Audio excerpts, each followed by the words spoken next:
museu a céu aberto, que relembra o momento da morte de Plácido de Castro, está abandonado. Localizado na região do Amapá, na zona rural de Rio Branco, as esculturas de fibra de vidro só estão em pé porque foram amarradas em pedaços de madeira. Olha o absurdo que nos mostra a reportagem de Adailson Oliveira. Balança! Mais uma vez, a espada de Plácido de Castro foi quebrada e roubada. A estátua, que fica na Praça da Revolução, em frente à Prefeitura de Rio Branco, sempre foi alvo dos vândalos. E olha que essa é uma das poucas lembranças do maior herói do Acre. O Teatro da capital leva seu nome e está fechado para a reforma, mas na cidade ele é conhecido apenas como Teatrão. Só sabe que tem o nome do herói da Revolução porque aparece nos letreiros. Mas existe situação pior. Às margens do rio Acre, no local onde houve a emboscada a Plácido de Castro, em 9 de agosto de 1908, o governo, em comemoração ao centenário de sua morte, reconstruiu em 2008 toda a cena do dia do crime, com esculturas de fibra de vidro, no que se chamou de Museu a Céu Aberto.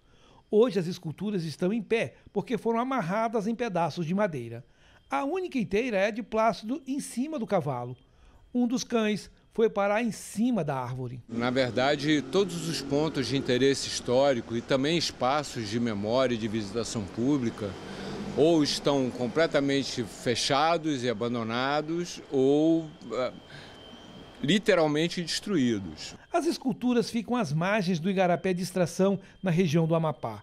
Após ser ferido, Plácido foi levado numa rede até o Seringal Benfica, que pertencia à família Rola.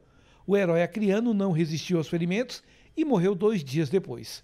O governo também decidiu reconstruir o cemitério onde ele foi enterrado. Hoje nem de longe se parece com uma área de importância histórica e cultural. Aqui foram enterrados também membros da família Rola, que lutaram e ajudaram na Revolução.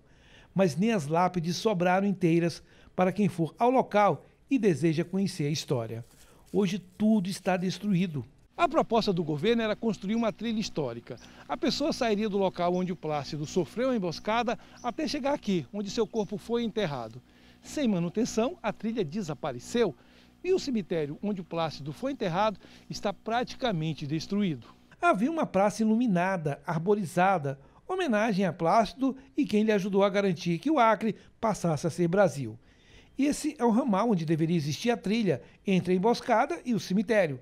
Aqui ainda se começou a pensar em uma das etapas do processo de criação do parque municipal que levaria o nome do herói.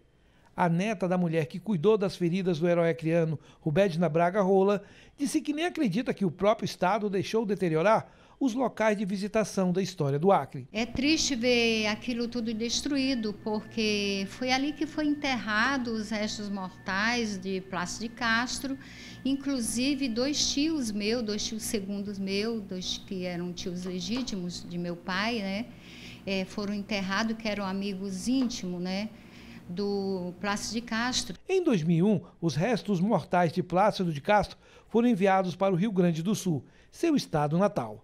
No Seringal Benfica, o mausoléu, que ainda resiste ao tempo, tenta recordar um pouco da história. Uma história pouco contada e que será pouco lembrada. Foi muito investimento público.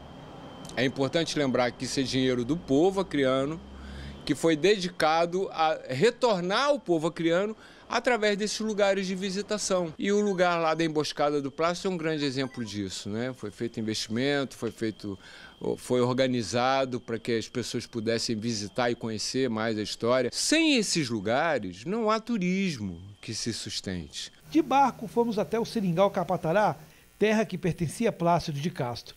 Do barracão, não existem nem vestígios. Os novos proprietários derrubaram tudo. Hoje o local tem apenas pasto. Esse resto de construção foi o que sobrou de uma escola, construída anos depois da morte do caudilho. As rotas históricas que mostram os caminhos da Revolução, aos poucos estão desaparecendo.